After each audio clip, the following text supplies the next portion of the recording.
Well, let's have a look at that then. So I will need to do a little bit to catch up to that. So basically, let me start, I think it's from here, right, defining the function and getting some initial results. So let's start there and catch up.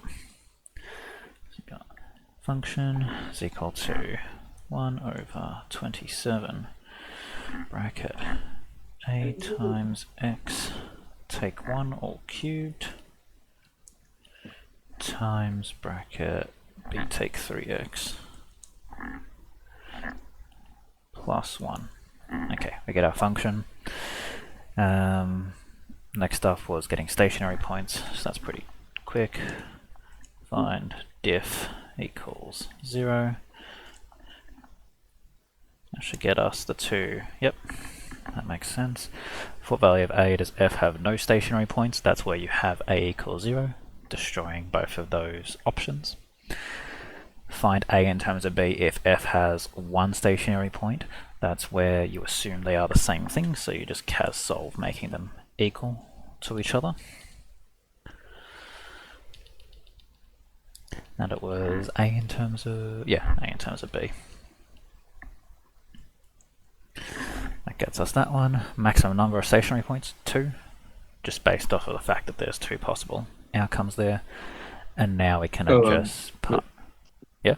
The stationary point means that the derivative of that function is 0, right? Yeah, precisely. Yeah, so wouldn't there be like 4? 4. Or like, was that, like it said the maximum number of it? Yeah, maximum number of stationary points. Why would there be 4? Because it's a quadratic function. Like, yeah, I understand there's a cube part. Yeah. So there's going to be a point of inflection, but... Oh, I see what you're thinking. That plus 1 at the very end is doing some surprisingly heavy lifting regarding what's going on.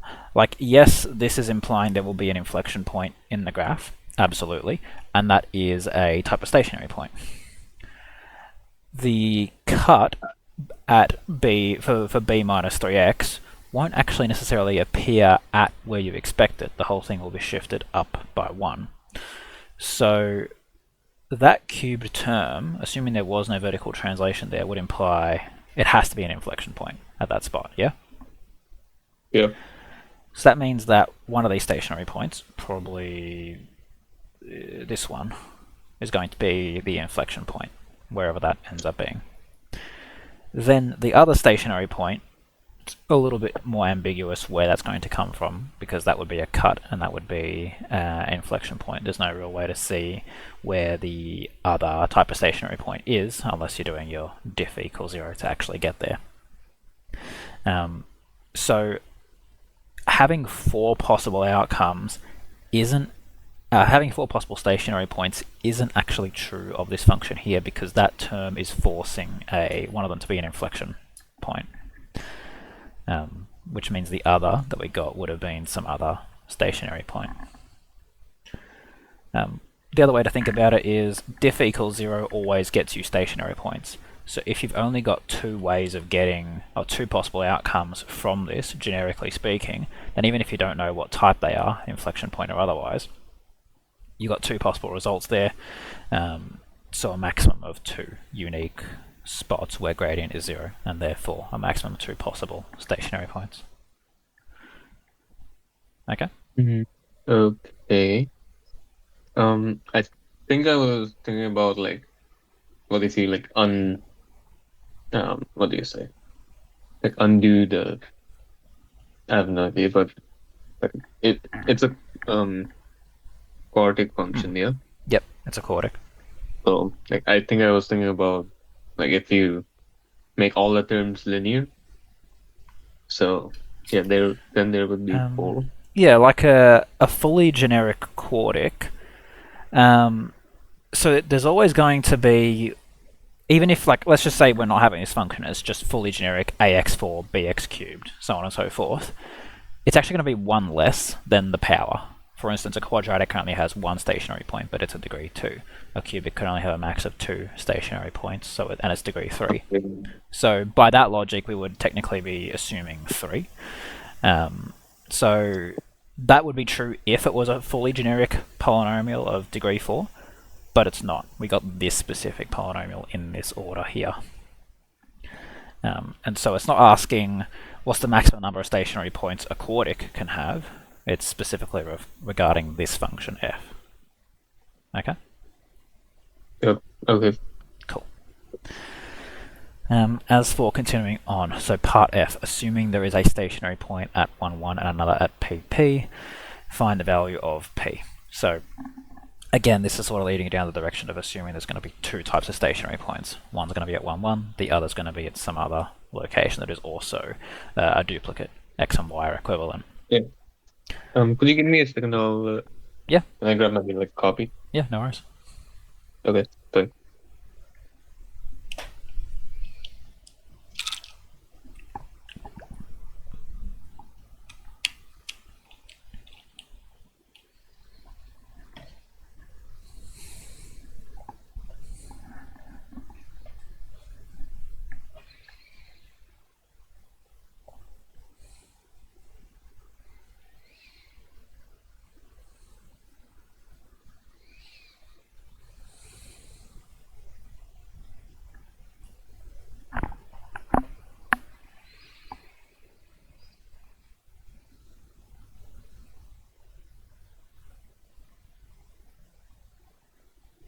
Okay, so I'm back.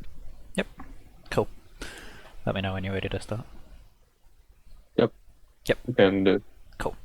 Okay, so one of the things that bears repeating that you're probably already aware is when you have these multi-part sections, it often pays to look back at some of your previous answers to see if they could potentially help you out with what's going on.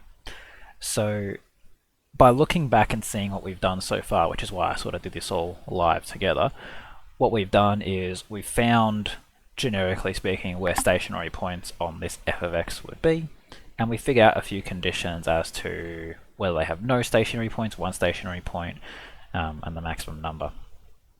Now, the only part that's going to be valid so far, given that this is implying two stationary points, is going to be, I mean, kind of E, but doesn't really tell us too much. The results from D are going to be useless to us because that was only under the condition where they are both the same stationary point.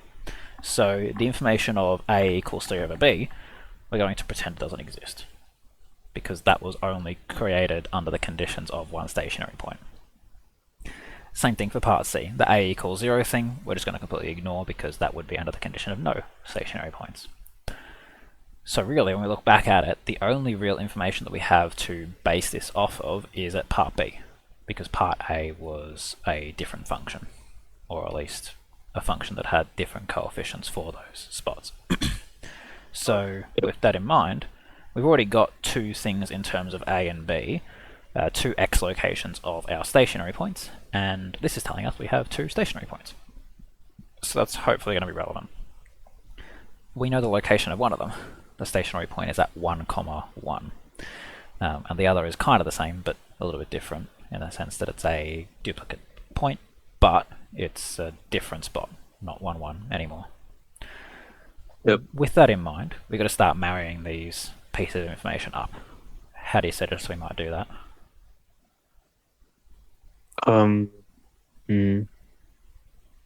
Okay, so 1, 1 stationary point. So f of 1 equals to 1. Yep. And as it's the stationary point, so f of 1 equals to 0. Just so f dash of 1 equals to 0. H dash 1 equals 0. Yeah, cool. So we have two things there, which would be h1 equals 1 and ddx of h at x equals 1. Whoops.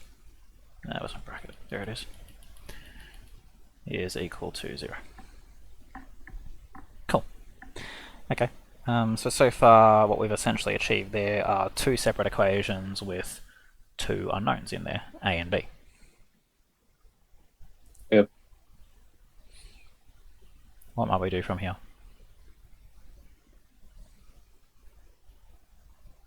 Um, Simultaneous equation stuff. Sure. Okay, so basically putting these together. The way you might do that would be 371, got two equations with A and B involved. One of them was saying h of 1 equals 1, the other was diff of h at x equals 1 equals 0. So that gets us a equals 1, and b is something that is any constant, right? B could be literally anything, and this set of equations would work out. Okay. Which is nice. Yep. One thing I should say is that we've started the method stack today. Yep. And yeah, I don't have my calculator. I mean my CAS. It's a So non-CAS test. no, I have my CAS, but it's only for the test. I can't take it back. I How can do you only mean? have it during the SAC. So, Like as in you give taking your away my calculator to the teacher after you do your SAC, or during the yeah, SAC? Okay. yeah, Cool. So I guess I'll just be you'll be dictating to me what we should be doing then. yeah. Okay, fair enough. I guess that's what, so you don't copy over like the questions on it. Yeah, Yeah, okay. yeah. But cool. Okay, so we have this a equals 1 solution based off of that, which is nice to know. What can Yeah. we start doing with that? Um,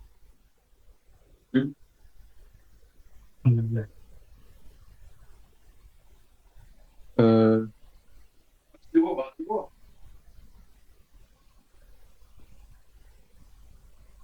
Sub it into the other equation. These ones? Um, yeah, I think so. Yeah, sounds pretty good to me. So replacing the a equals 1, b being any constant is kind of a bit worthless to us for now, so I think we could probably just ignore that. That's going to get us this piece of information here. So now we're a bit more familiar with what these stationary points actually are. Now that we have our a, we know that the one that was 1 over a is definitely the x equals 1 stationary point. And we kind of already know that exists, right? That's going to be the stationary point 1, 1. Mm. Yep. Cool. So we're getting much closer. Now there's only one variable left in that other one. If we're able to achieve or figure out what that is, we'll definitely get that other point P. Yep. Um, hmm. Okay.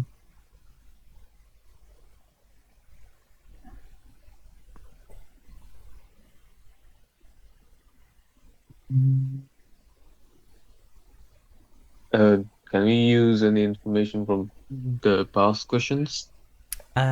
Yes, but we already have, which is to get to this stage here. That's the only other piece of information we had. There is one other piece of information in part F that you haven't used yet, at least not explicitly. Um, hmm. Okay.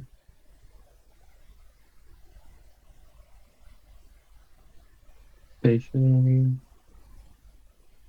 Um, hmm. Okay. Uh, did we use the thing about being a stationary point? I mean, like, we kind of did, right? Yeah, so With we the focused on this bit here, right? Stationary point at 1, 1. We got two things out of that, which was the point 1, 1, that was h of 1 equals 1, and we got diff 0 at that spot as well. Yep, so We haven't done this yet. yeah, yeah. So I guess do you have to do the same thing with B? Yeah, well, basically the same thing, right? But because we've only got one variable to work with, we don't really need both the diff and the point substitution. We can do either. I haven't actually tried the diff version of this. I don't know if it'll work, but definitely subbing in the point I remember works. The question then becomes, how do we Okay. actually sub that in? What does that look like in a solve? Um, hmm.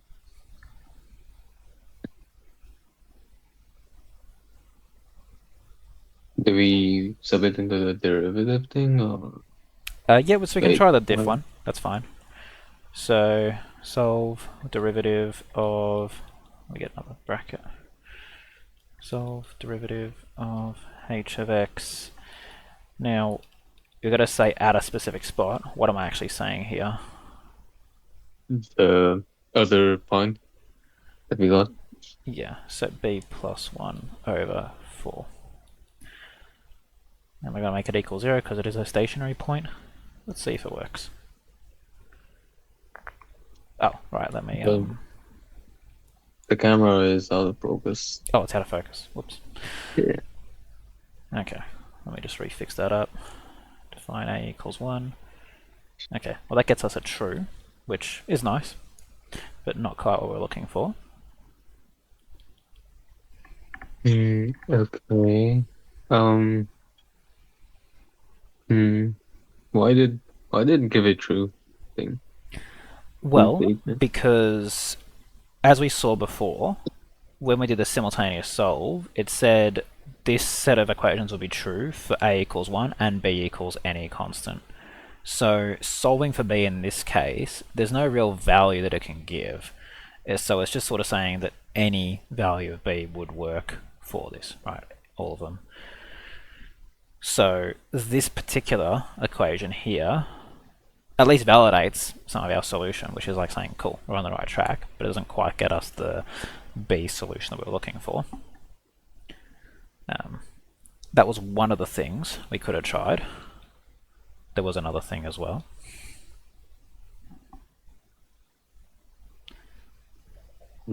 Okay.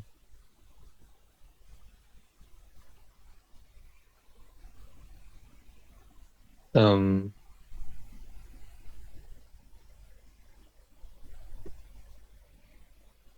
Think about what you did for the 1-1 point. We did two things, not um, just one of them.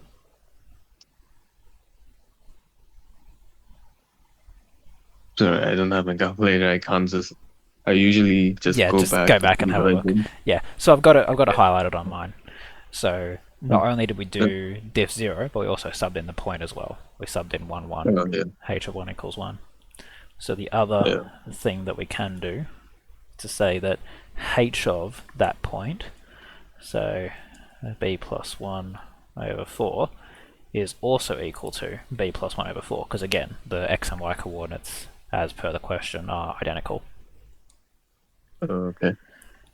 And this gets us our possible solutions there. Oh. Make enough sense? Yep. Cool. Now, it does say find the value rather than the one or rather than having both of them there. So one of the things that seems a bit off here is the two solutions. Mm, I yeah. don't know if I that's think supposed to have I. happened. Yeah. I think I started. Like I was trying to solve it by hand because I didn't have my cast. So Yeah, that would have yeah. been an I ordeal. yeah. I started to get like a quadratic thing. Yeah. So Hang on a minute. So that's a bit off now that I'm looking at it. So b equals 3 and b equals 15. None of those are supposed to be the actual answer. We're supposed to get p equals 4. So what happened? What do we do? X equals b plus 1 over 4 is what you're supposed to have. And you are supposed to equate them. So why did it break? Let's think. Function equals that. A equals 1 was defined. Why did that happen?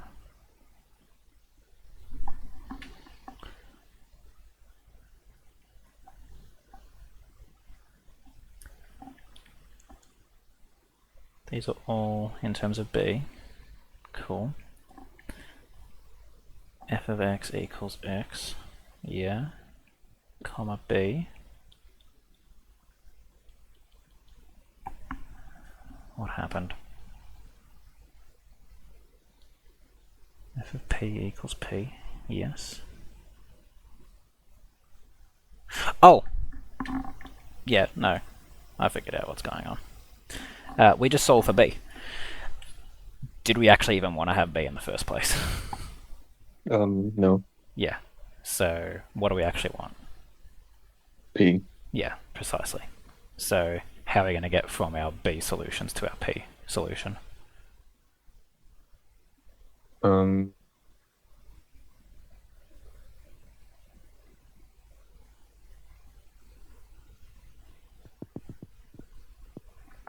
form a function with P, then sub B into it. Yep, yep, that is the idea, right? What is p, based on what we've been covering, relevant to? So f of P equals to P. F of p equals to p, which is this equation here, right? So Yep. if this is the same as saying f of p equals p, well, P that equals to B plus 1 over 4. that's it. So which of these, basically we can just sub in different values of b and see what happens, right? So in one instance we got 3 plus 1 over 4 for the b equals 3 solution. Alternatively, we have the b equals 15 solution, which gets us this. Which of those is likely to be the p? The second one, 15. Yeah. I mean, 4. Yeah, exactly, yeah. P equals 4. Why? Because P equal to B plus 1 over 4. So, yep, that's the whole thing. The whole thing is P. And Yeah. B was just a part of it. So why not this then? Like, these were both b values subbed in. These Yeah. are two different p values. Why can't it be p equals 1? Because it's stated in the question. Yes, It's not in the question it 1. tells you p cannot be 1. So we exclude that one there. And p equals 4 was the only possible thing there. Yeah, that one almost tricked me for a bit. I was like, hang on a minute, something about that's off. But yes, we did need to go ahead and sub that back in. Yeah, I mean, I was trying to solve it by hand because no Yeah, CAD. solving So, something like but this by hand would have been tough. yeah, there are way too many terms. Yeah, like look at it. Yeah. Fully expanded out, it's a quartic. Yeah. And even doing h of, let's see, b plus 1 over 4, yeah, still a quartic, so not great. There's Yeah, but I online, could have used it. there should be online CASs and stuff like that that you can Yeah, use to... that's the thing. My laptop's dead. So, Ha! yeah, Oh that, no. Wait, it's yeah, surely got well, a that's, charger somewhere. Like, yeah, anyway. I guess you yeah, just didn't have time for it. yeah. Cool. I mean, my library has had charges, so yeah, Oh, it I was I was dead. charging. Yeah, okay, you're at school and it was dead. Yep, okay, Yeah, gotcha. Okay, well you did pretty good to get through most of that without the CAS then, which is quite nice. yeah. Can I just show you what I was trying to do? Yeah, sure. Right. Give me a second. Hmm, Why can I not turn on the camera? Should be bottom left option. Unable to access all of it. Yeah, sometimes I notice that when you join, it comes under a different name, I think. Oh, So it that, sounds I like maybe mean, you've that joined doesn't with say. like I don't know, a halfway logged in account or a different account. Yeah. Maybe that's the It's issue. my phone. Oh, it's your phone. Okay, Yeah. Yeah. gotcha. Um, That's that name's also my name. That's my nickname. Sure. Yeah, gotcha. Uh, Okay. yeah. So for the phone one, the camera option should be Yeah. I'm just trying yeah, to still find the bottom. permissions. Oh, sure. Yeah, okay. That makes sense. Yeah. Okay. Found it. Where do I turn it on though? Should be, so tap the screen, bottom left is where for video, and you've got the top right to swap between front facing and back facing camera. Yeah. Um. Yeah. I can't turn it on. You're using Oh, a show phone, not a rating. tablet? Yeah. I'm. Oh wait. I think I found the thing. Yeah, Nope, this is not it. should be. So bottom left should have the mute, unmute, and stop video or start video. Yeah. I'm just going through the settings to try and find the thing. Okay, Yeah. You can continue. I'll just continue on. Sure. try and find this. Yeah, I mean that pretty much Um, sums up all the student submitted questions. Does anyone want to go through anything specific? Because I'm more than happy to deviate over for specific things. 'Cause otherwise, what we could do is just continue on with practice SAC stuff like this, and just sort of go through the extended response questions and see how we go. But I know this is SAC period, so if we can do one more specific thing. stuff. I think I have Hmm. another doubt in one of the questions. Yeah, sure. Could you go to question 3C2? 3C2. For value of k does area equal 10. Okay, let me catch myself I've up. got false. You got what, sorry? I got false. You got false. Yeah. Yeah, okay.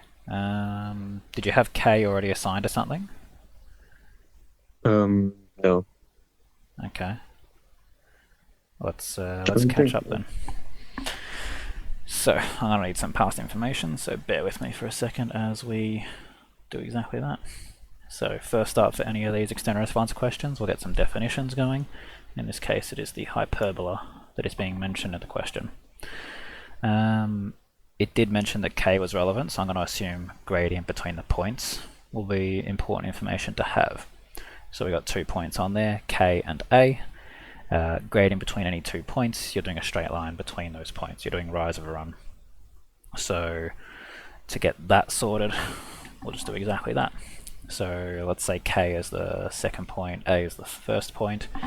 We're going to have h of k, so y2 take y1, so that will be the y value of the first and y value of the second, and then you've got the x coordinates, so k take 1. So y2 take y1 on x2 take x1. That's going to get us the gradient in terms of k. At what value of x between 1 and k does the tangent have the same gradient? I think that's going to be important because this was talking about area bound between line segment AK. Yeah, we're going to need the tangent for this, so this will be important. Let's have a look. At what value of x between 1 and k does tangent of the graph have the same gradient as AK? Okay, so tangent is always going to be derivative related stuff, because you want to find, for the tangent on a graph, you want to find where the derivative of the function is equal to the gradient at a particular point. We already have our gradient of negative phi over k, so let's get our derivative. Actually, let's just do that individually. So d dx of function, that gets us our derivative, and we're trying to solve for where what x coordinate will get us the same gradient. So getting that equal to that, comma x, that gets us plus minus root k. Only the positive root is going to be between 1 and k. So that's going to be the answer for that one. Definite integral, we probably don't need to do that right now. A be a real positive. Probably not. Find area bound by line segment AK. The lines x equals 1, x equals k, and the x-axis. Okay, that's a lot of curves being mentioned, so a good idea here would be to get a drawing of what we're actually trying to bound in our area. So let's get that up. Okay. I've got a question. So I have to explicitly state that I reject the value, right? Say again, sir? I have to explicitly state that I reject the value, right? Explicitly state the rejected value. Yeah. As in Should I do for this to say no value of k. that? Like if I get two values and one of them's outside the domain or something. Do Oh, I? okay. No, good question. No, you just gotta. I mean, in your working out, you might have k equals plus minus root k, x equals plus minus root k, and then just cross out the negative version of it. You don't have to explicitly state it though, at least not as part of your final answer. Oh, I think I was told to though, You have to or state something. both. Someone did that. Um, no, I like. I think someone was talking about like rejecting values that's like outside the range or domain, Yeah, I mean, you kind of just something like that. naturally do that anyway as you're doing your working out.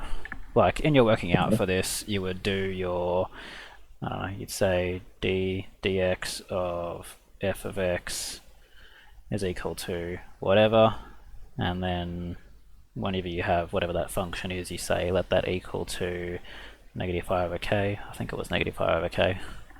Um, that'll give you x equals plus minus root k, and then your final answer, you just say x equals root k, and you underline that or whatever. So you kind of naturally do that anyway when you're showing you're working. I don't. Yeah, you shouldn't need to Okay. explicitly state that that exists though. Oh, okay. Sure. Yeah, I mean, if your teacher wants you to do it in the SACs, like by all means, like definitely do that, right? Totally. But VCAR have never said in the exam report, "Hey, student didn't state that other possibilities had to be removed." Okay. Cool. Okay, so let's continue on. So, okay, that was drawing these. So, line segment bounded by AK, lines x equals 1, x equals k, and the x-axis. So let's get that going. Bang, bang. Function is this. Got coordinate here, 1, 5, and that was one of our boundaries. Then we got the coordinate k, comma fk, and that was another boundary if I recall correctly. X equals 1, x equals k, and the line segment. So line segment joining those. So what we might recognize there is that's a trapezoidal rule thing. So you can do this using the trapezium rule if you prefer. However, CAS might be, will it be a bit faster to solve the linear? Maybe, maybe not. Either way, maybe trapezoidal rule makes more sense for this. So, for the area of the trapezium, let's actually go back here for that.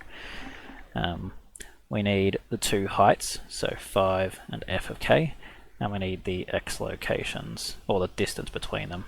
So in this case it'll be k minus 1. K minus 1? Yeah. Cool.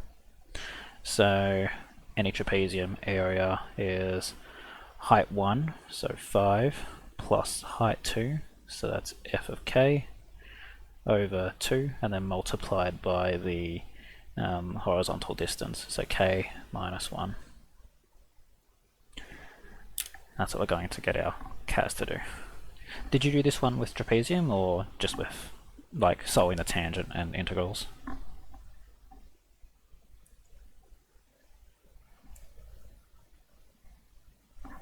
You're muted if you were answering that.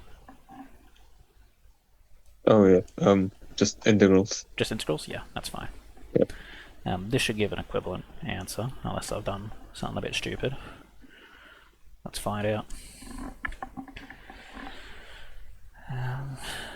Okay. Did that look anything like what you had? I'm going to look in the background as well. 5k That plus looked 1, like k minus 1. that looks like something I Yeah, got during my working out, but not my answer. not the... Well, Um, yeah, that's going to be the answer for part CI. I'm looking at the answer sheet in the background now. So this looks more or less like what you would have had? yeah, cool. Close to it. Close to it? Okay. Um, That was doing the trapezium method. What you might have done would have been solving the tangent line but I between think them. I expanded it. Oh yeah, that's fine. I think that, Yeah. yeah, I think Um, that's what I did. cool. Okay. And then like the last part here, for what value of k does this area equal 10? Well, you've already told me you were going to do definite integrals for this sort of thing, which makes sense. So that would be the integral from, if we remember back from our picture, it goes from 1 to k, and it is... No, we do need the tangent. Oh no, we don't. We need to just have this function. So let's control C, because that is our area function. No, this should just be, make the area function equal 10. What am I saying? Comma k. Because we have our area function itself. Yeah, okay, that's where I almost got a bit confused there. Because you already created the area function. We don't need to re-definite integral it. We're just setting it equal to 10 there. Wait, I think I totally forgot to set it equal to k, or in terms of, wait, it says in terms of k. When that in like Part CI does, getting the thing in terms of k. That's what we had up here. That's our A of k. And then it says for what value of k does area equal 10? Well, it's going to be either of these ones. Probably only the positive, because the negative would be less than 1, and our picture doesn't support that. I think I did something. No, can I turn on? I think I can turn on my camera now. Yeah, sure. Yeah. Yep.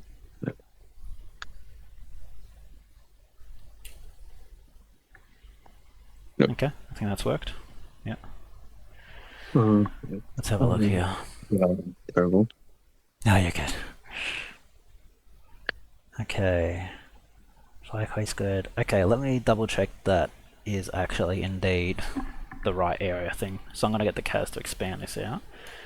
Menu 2, or maybe 3. Yeah, menu 3, 3. Okay, you got a quadratic. It should not be a quadratic. Okay. So I think whatever you've done to expand kind of just broke it. Perhaps. Yeah, it could just be you're expanding. That's the issue there. Let me have a zoom in a little bit more on the what you did. Okay, so possible points of failure might be creating the actual tangent line itself, or the other one could be the anti-diff. Let's have a look. Is the anti-diff good? You didn't really show steps there. I think you just cas that out, so hard to say. Yeah. How about the linear? Is that good? Let's have a look. Why take 5? Oh, you did a tangent at... Yeah, doing a tangent at x equals at the point A isn't great. I think that's the issue. It looks like you did a tangent at A. Is that right?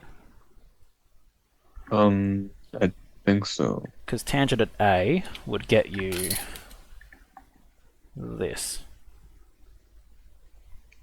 Oh. You want to have Yeah. the straight line connecting 2 points. Yeah. So that's why that's busted. Yeah, I think that makes sense. Yeah. Cool. So yeah, as for how you would do it properly, like again, just use both points in your linear. Y2 take y1 on x2 take x1 for the gradient, and then subbing in any other point should get the other thing all sorted. Otherwise, yeah, because you see it's a trapezium, you could also do trapezium method, like I've done here. Cool with that? Yep. Okay. I believe we have another question submitted. Let me just double check to make sure. Yes. Okay. Cool. Let me pull some of these up.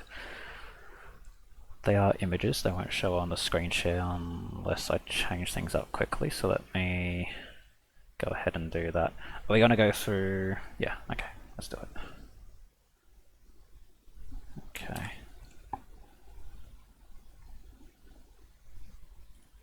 Were there any, Haley, specifically that you wanted to look at from this? I don't know if we'll be able to do all of it in the time we have, so if you have any priorities, let me know.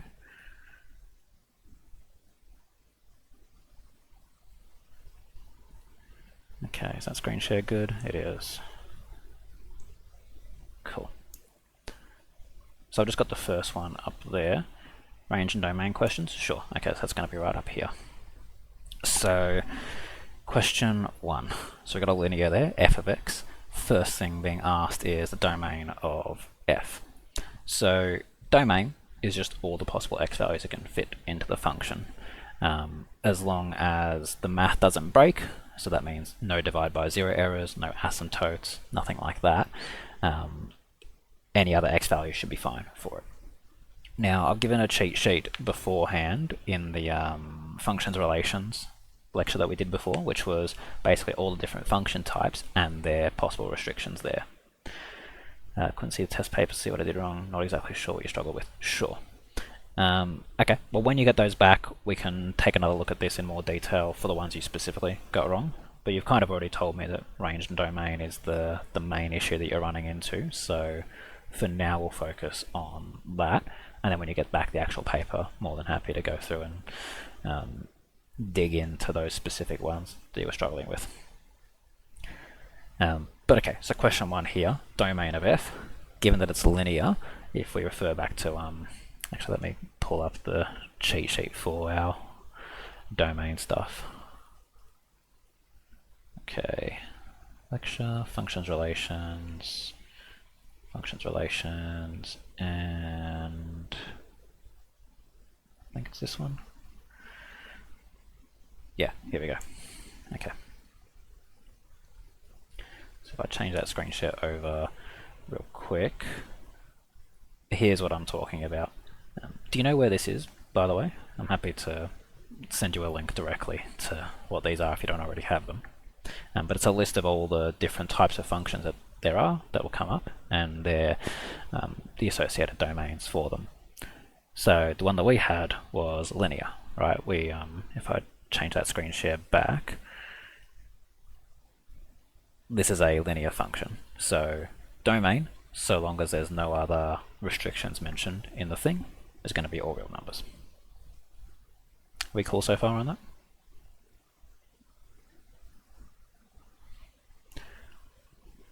Range of the function.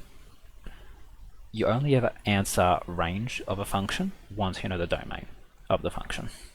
So the fact that we now know the domain is all real for this linear that we have here, all we do now is sketch that linear in our mind over that domain. Because it's all real numbers, then the range of the linear will also be all real numbers. Because yeah, to like recap on that, again, if we have a look at the, is that the right one? Yep.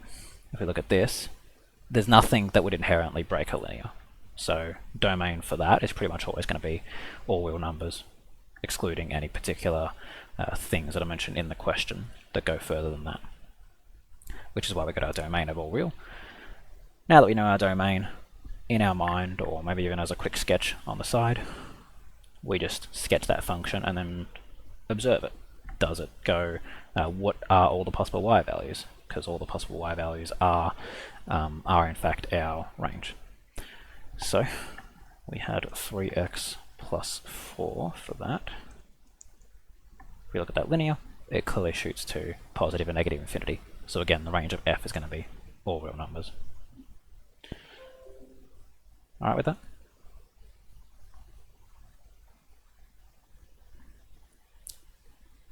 Cool, okay. Is there anything else from this image range domain related? Yes, there are. Question 4. Okay, let me pull up the screen share on that. Oh, now I've got 2 of them. Hang on. Let me sort out the windows. Oh dear. Let me fix that.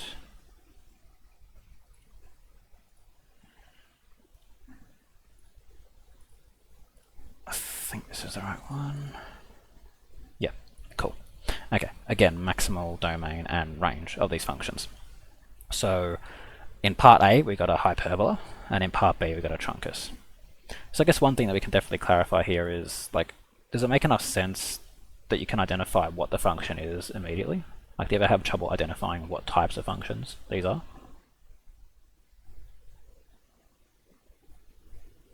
Cool, okay. So knowing that these are the functions they are, all we're going to do is go back and have a look at our little cheat sheet to figure out what might we do. So again, I'll pop the screen share over. Yeah, cool. So hyperbola or truncus have the exact same issue, which is excluding the potential divide by zero. To go into more detail as to what that actually means, let's have a look. Here's an example for the hyperbola, here's an example for the truncus. What you do is, in both cases, is you just take whatever that denominator is, let it equal 0, and then whatever comes out, you just say x is an element of all real, excluding whatever come out. So in this case, x equals -3 came out, so we just say x is an element of all real, excluding -3. Same thing for the truncus over here. Grab that whole denominator, make it equal 0, whatever comes out at the end, you say x is an element of all real, excluding whatever came out. That's what we're going to be doing. So let's go back to that. Cool. So for this one, the denominator is x plus 1. So we're just trying to solve where does x plus 1 equal 0. We don't really have to think too hard about that. That's just going to be x equals -1. There. So domain is therefore going to be x is an element of all real, excluding -1. I'll write that out so it's easier to see the notation. X is an element of all real, excluding -1. Cool with that one?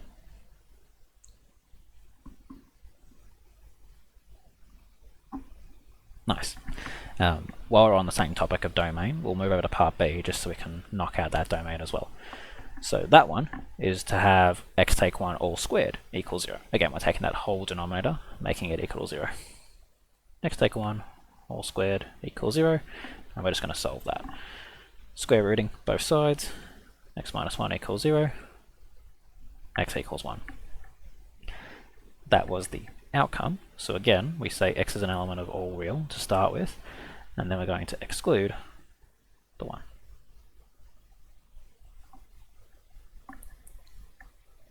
Cool with that?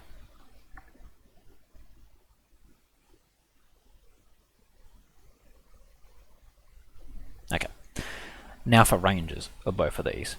This is where you need to understand how the functions work as well. So when it comes to these sorts of functions, are you able to picture well enough what they look like? Like, does it take you too much effort to do a rough sketch, either in your mind or on the paper?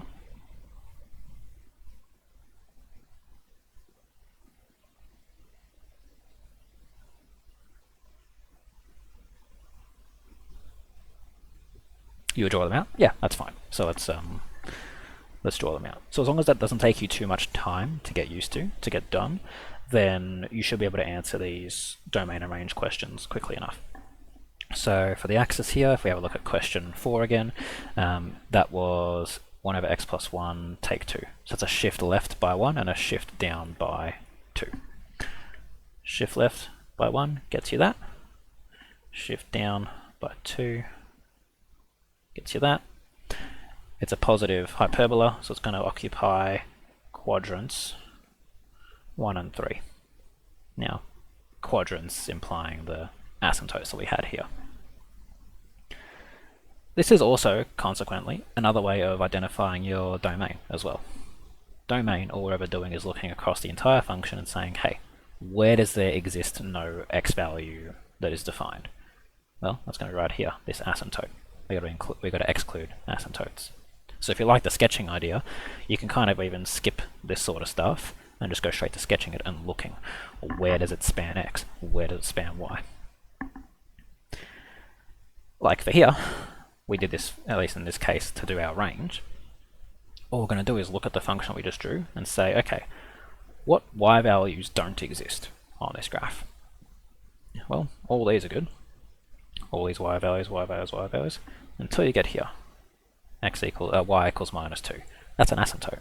We drew that out specifically to say it's not on that graph, right? It's value that we approach but never actually equal. So that one we're definitely going to exclude. Let me keep going. Y values, Y values, Y values. Okay, this is tending towards negative infinity. There's no further issues with it.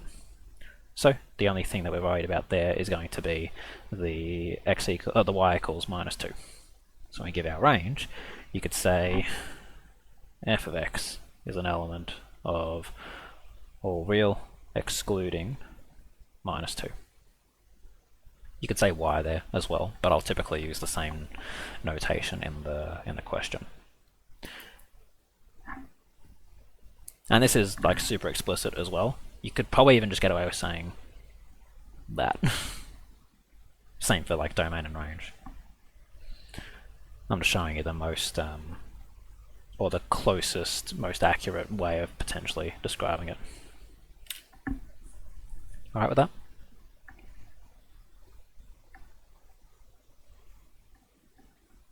Okay. Same thing for the truncus. Right? So again, so long as we could either mentally picture or otherwise draw what that looks like, then we'll be able to quickly identify the range off of it based on just, again, observing those y values.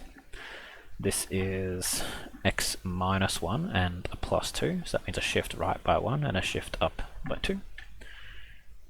Right by 1, dot, dot, dot, dot, up by 2, dot, dot, dot, dot, and it is a positive truncus, so it's going to shoot upwards. Quadrants 1 and 2. Again, from here we can observe domain. If we haven't already done it, we can see x equals 1 is excluded, which sure enough we did earlier. Then from here, again, just looking top to bottom, where are there no y values? So y values are all good up here, these shoot up to infinity. Keep going, keep going, keep going, we realize, ah shit. So minus 2, positive 2, sorry, non-inclusive for sure. So we exclude that from our range. But also, we see that there's no graph down here, right? Nothing exists down here as well. So this one is only going to be from 2 upwards, non-inclusive of 2, just by, again, looking at the graph. F of x, element of, you just say 2 to infinity on this one. You don't need to do like all real excluding, because this one has a pretty limited range on it. And again, you can kill the f of x and element symbol if you want for this, because it's quite obvious which one's domain and which one's range, because they've got the colon separating each of those answers. Righto?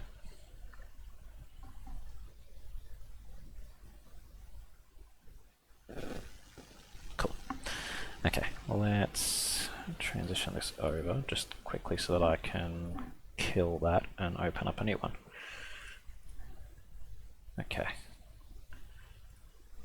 Next up, this image. Let me see, is there any domain range stuff on this? This is sketching,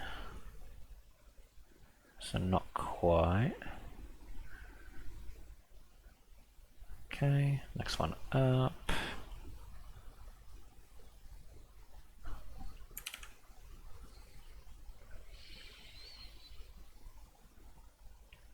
Translations, transformations, okay, not that. One left to have a look at.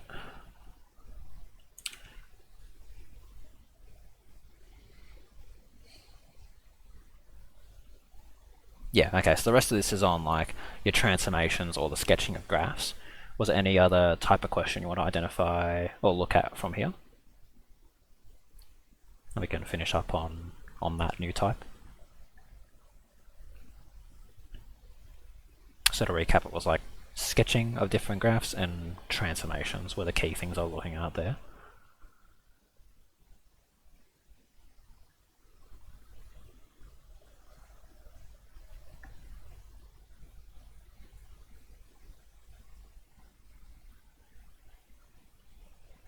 Maybe question 10. Yep, let me pull that one up.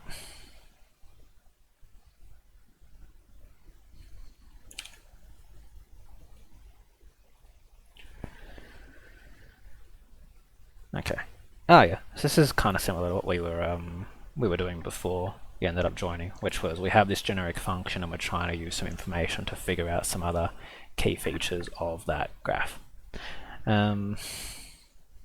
Was this tech active or tech free?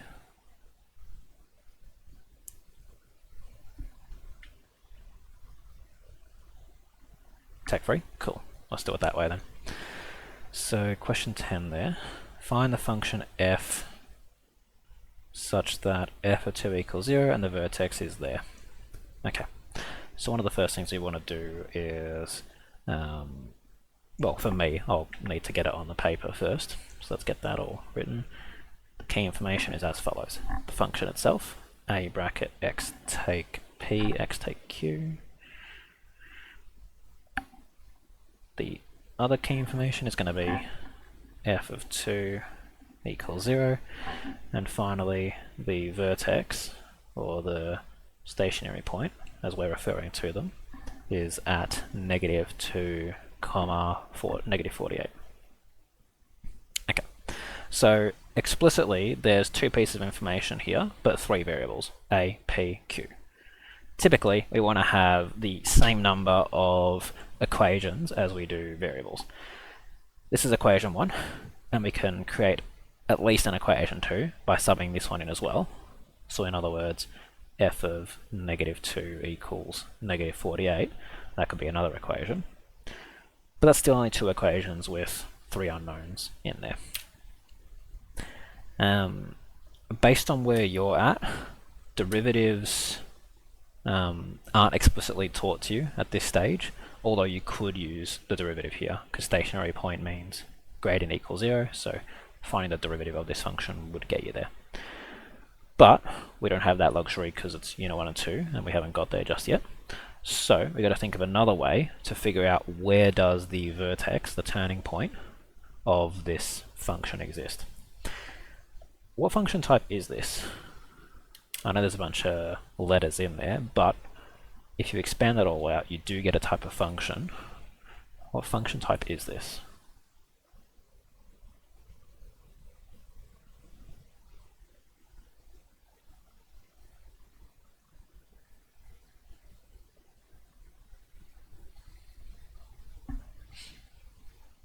X-intercept, yeah.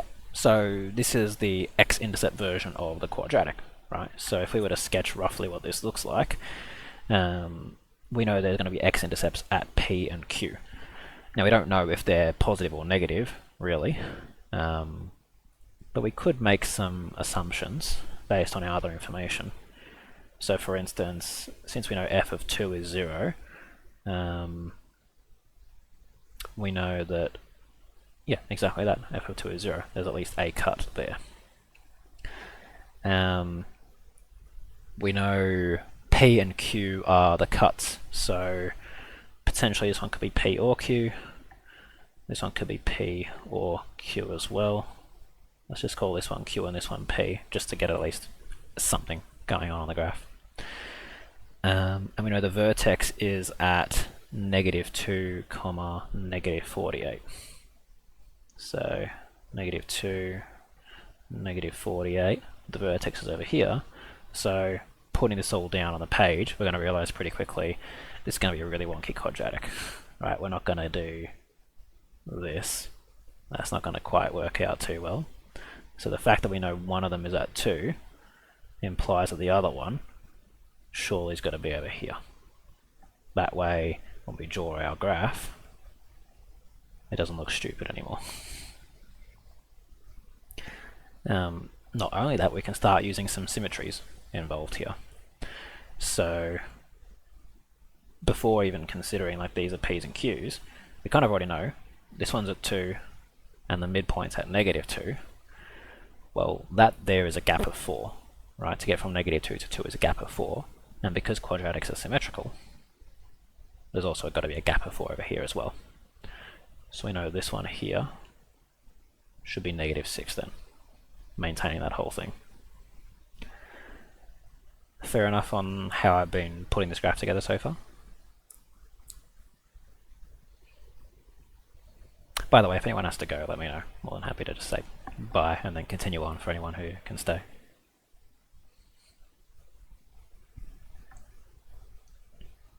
Explain again? Sure. So what I was doing was putting down as much of the key information as we could. So you identified pretty quickly that this was the x-intercept form of the quadratic, right? So that means that you got cuts at the x equals p and the x equals q, which I was trying to put out there.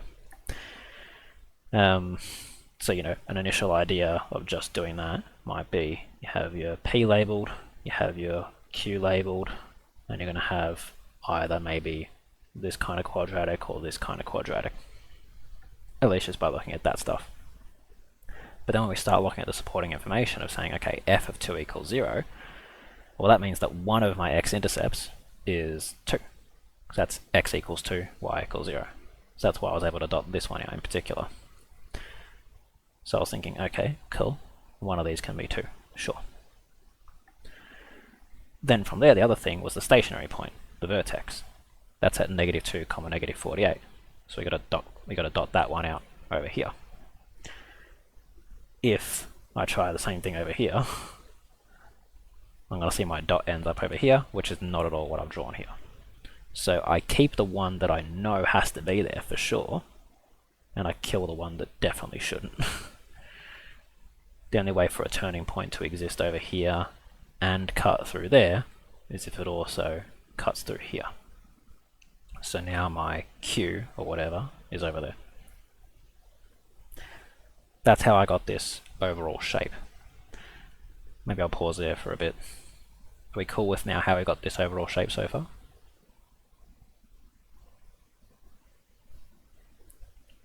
All cool? Okay. Now, we got some numbers to work with. We got 2 and we got -2.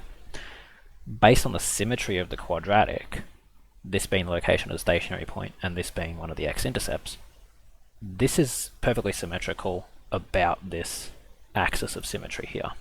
So if this is a distance of 4, because -2 to 2 is a distance of 4, then to get to here should also be a distance of 4. So take another 4 on this side, gets you the -6. From there, we now know our 2 x-intercepts. So instead of having f of x equals a bracket x take p, x take q, we can now just say what they are. So we got x take 2 for that one, and we got x plus 6 for that one.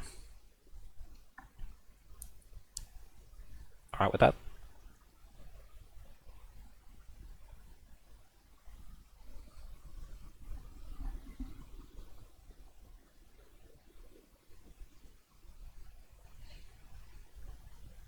Assuming that's okay, all we're going to do now is use the last piece of information that we haven't used, because we've still got one unknown left. We got a.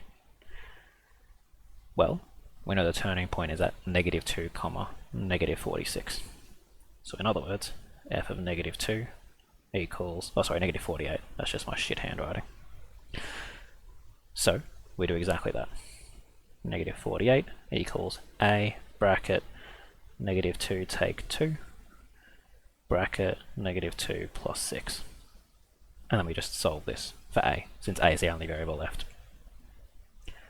-48 equals a bracket -4 bracket +4.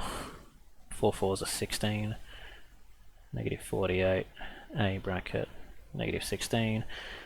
-48 on -16 equals a.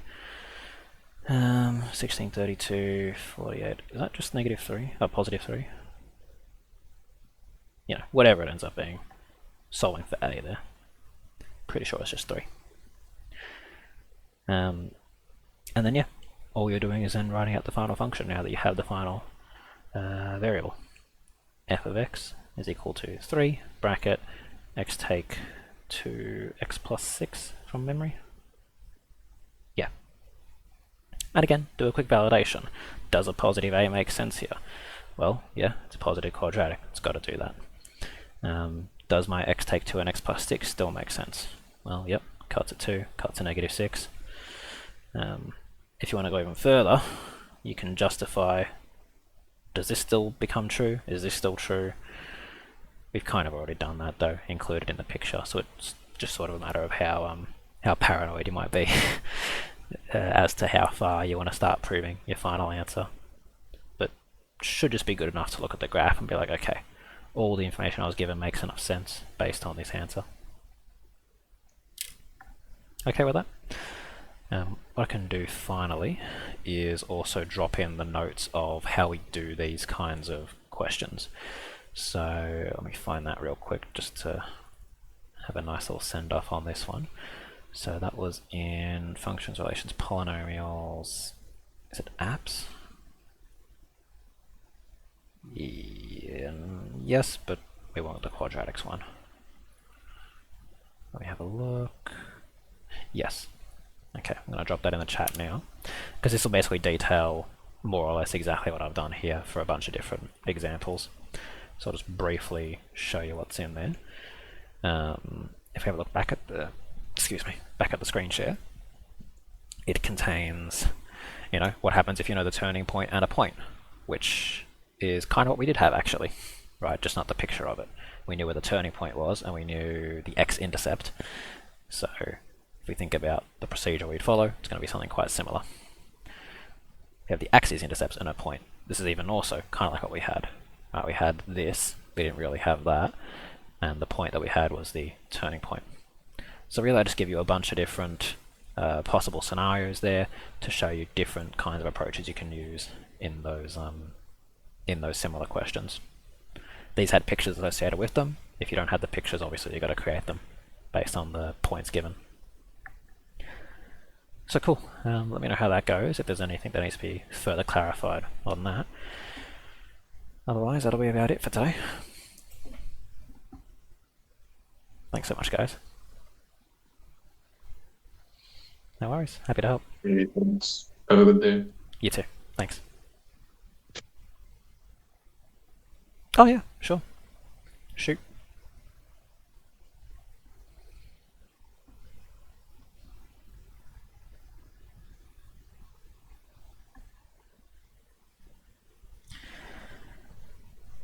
Class is not focusing on Chapter 9. Let me have a reminder of what Chapter 9 is. Is that the... Oh, that's the probability stuff, right?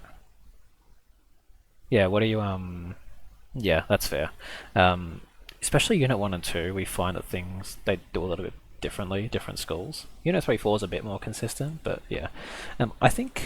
Yeah, so what are you guys looking up for Unit 1 and 2 currently?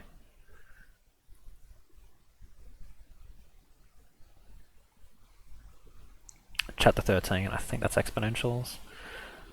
Am I right about that? Yeah, cool. Okay. Yeah, I'll change the curriculum to have a look at exponential stuff in the class 1 classes. That's totally fine. Because I think, yeah, absolutely. The curriculum's only there because not many people want to submit their own specific questions. And so I'm like, okay, well, we've got to do something in the classes, and I can do the best I can to try and make it match what you guys are doing, but if no one tells me anything about what they're doing, I kind of just got to look at the average of people's curriculums and base off of that, create a curriculum off of that. So if you can actually send me, whether you DM it to me or whatever, your curriculum, if you have it, let me know, because I think you're one of the only people doing Unit 1 and 2, at least one of the only ones that are consistently showing up to the classes. So more than happy to adjust by request. It's definitely the case for these review classes that we definitely do by request, and also in the case of Unit 1 and 2, Unit 3-4 classes, more than happy to accommodate, especially around SAC times, right? Yeah, so just send that through, and that'll be helpful for me actually, because I need to start getting more. I've only got one planner that I'm sort of working off of for the Unit 1 and 2 stuff, so it'll be good to have more people's planners so I can make it more likely to match up with the typical curriculum. So cool. I think if you have my number, your parents at least will have my number, you can send it to me that way. It's probably going to be a bit hard to submit it via the Google form thing, so either my number or on the school chat itself, you can type Chris Iannazzoni. You should be able to find me and just drop that file in the chat directly. Gmail, yeah, Gmail's fine, as long as you have it. Let me, I'll give you my Gmail. Let me grab a copy of it.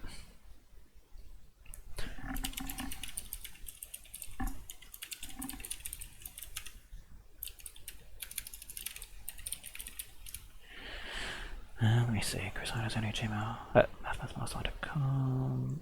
Yeah, that should be good. If it doesn't come through, I'll just assume I've typed it wrong and I'll just message you on the school instead.